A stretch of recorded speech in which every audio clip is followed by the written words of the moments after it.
আপনাদের সামনে আবারও নিয়ে চলে এসেছি খুব মজাদার একটা চিকেন রেসিপি, যা কিনা আমার পরিবারের সবাই অনেক বেশি পছন্দ করে। দূরে কোথাও ঘুরতে গেলে তাদের প্রথম আবদার থাকে এই চিকেন রেসিপিটার। তো আমি এখানে চিকেন রেসিপিটা রেডি করে নেব। এখন আমি দিয়ে দিব লবণ, পরিমাণ মতো মরিচের গুঁড়ো। যদি আমার ছোটো বাচ্চা আছে তাই আমি অল্প পরিমাণে মরিচের গুঁড়ো দিয়ে দিচ্ছি। আর সাথে এখানে দিয়ে দেব চিকেন মশলা, যা কিনা আমরা স্যুপের মধ্যে ব্যবহার করি, ওইটা আমি সামান্য পরিমাণে নিয়ে নিয়েছি। আর আমার এই চিকেন রেসিপির মধ্যে সবচেয়ে মূল উপকরণ হচ্ছে আমার বাসায় বানানো এই চিকেন মশলাটা, যেটা কিনা আমি বাসায় বানিয়ে এটা আমি ফ্রিজে রেখে দিই। যখনই আমি চিকেন করি তখনই আমি এই উপকরণটা ব্যবহার করি। যদি আপনারা আমার এই চিকেন মশলাটা রেসিপি চান তাহলে অবশ্যই আমার কমেন্ট বক্সে কমেন্ট করে জানিয়ে দেবেন। তো এখানে আমি 2 টুকরো নিয়ে নিয়েছি টক দই, আর আমি মশলাটার পরিমাণ দিয়েছি 3 টুকরো। আর এখানে নিয়ে নিয়েছি পরিমাণ মতো আদা রসুন বাটা। আর এখানে দিয়ে দিব গোলমরিচ। আপনাদের কাছে যদি সাদা গোলমরিচটা থাকে আপনি সাদাটা দিবেন, তাহলে একটু কি দেখতে কালচে কালচে লাগবে না। আমার কাছে কালোটা ছিল, আমি কালোটা দিয়ে দিলাম। এখন এখানে আমি পরিমাণ মতো দিয়ে দিব সয়া সস। তারপর দিয়ে দেবে এখন একটু চিলি সস, সামান্য পরিমাণে দিয়ে দিব সস। এখানে আমি টমেটো সসটা দিয়ে দিয়েছি। এখন আমি এখানে দিয়ে দিব অল্প পরিমাণে তেল।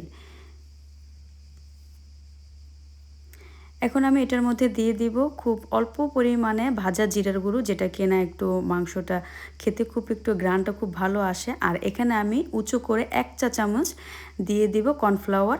কর্নফ্লাওয়ারটা আমি 2 টেবিল চামচ দিব। এটা আমি এখন একটু মশলাতে দিব 1 চামচ, পরে আমি আবার যখন চিকেনটা দিব তখন দিব আরেক চামচ। তো আমি এটা ভালো করে এখন মশলাটা এখানে মিশিয়ে নিব। মশলাটা ভালো করে মেশাতে হবে, যাতে করে যে আমি যে ফ্রোজেন করা যে মশলাটা দিয়েছি ওটা যাতে মিশে যায়। আর এখানে আমি দেব 1 প্যাকেট ম্যাগি মশলা। ম্যাগি মশলাটা দিলে কি একটু ভালো লাগে, খেতে ক্রিপসি লাগে, আর টেস্টটাও খুব ভালো আসে। তাই আমি এই কারণে দিয়েছি, যারা না খান তারা এটা অ্যাভয়েড করতে পারেন। এখন আমার মশলাটা মাখা হয়ে গেছে, এখন আমি চিকেনগুলো সব দিয়ে দিব। আর এখানে অবশ্যই খেয়াল করবেন যে চিকেনটা যাতে মশলার সাথে অনেক বেশি ভালো করে সুন্দর মতো মিশে যায়, আর মশলাটা যাতে চিকেনের পুরো গায়ে মেখে যায়, এরকম করে আপনারা ভালো করে হাতে মেখে নেবেন। তো আমার এই যে মাখানো শেষ, এখন আমি আরেক টেবিল চামচ কর্নফ্লাওয়ার দিয়ে দিলাম। এখন এটা আমি ভালো করে মিশিয়ে নেব। কর্নফ্লাওয়ারটা আপনার মাখানোর পরে বুঝতে পারবেন কতটুকু পরিমাণ দিতে হবে। তো আমি এখানে আরেকটু পরিমাণে বেশি বাড়িয়ে নিয়েছি।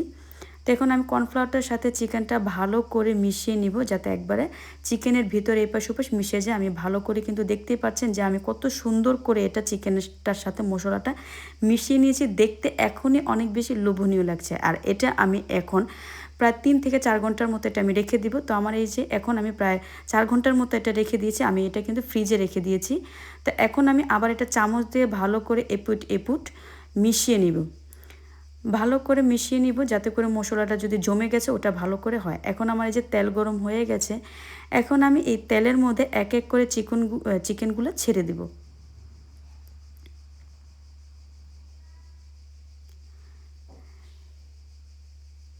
কড়াইতে আমার যতগুলো চিকেন আসে আমি ততগুলি দিয়ে দিয়েছি। এখন আমার এক পাশ হয়ে গেছে, এখন আমি আরেকটা পাশ উল্টে নিব। তো আমি কিন্তু চুলার আঁচটা একদম মিডিয়ামে রেখেছি, যাতে করে আর মাংসের ভিতরটাও যাতে কাঁচা ভাবটা না থাকে, একদম দুইটা পাশে যাতে ভালো করে হয়ে যায়। আর এখানে যদিও দেখা যায় আমার চিকেনটা কিন্তু খুব বড়, এই কারণে আমি চুলার আঁচটা মিডিয়াম করে নিয়েছি।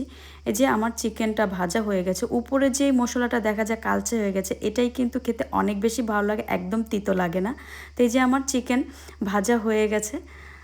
তো এই চিকেন রেসিপিটা আপনাদের কেমন লাগলো আপনারা অবশ্যই জানাবেন, আর এভাবে আপনারা করে খেয়ে দেখবেন, দেখবেন অনেক বেশি মজা লাগে। তো সবাই ভালো থাকেন। আসসালামু আলাইকুম।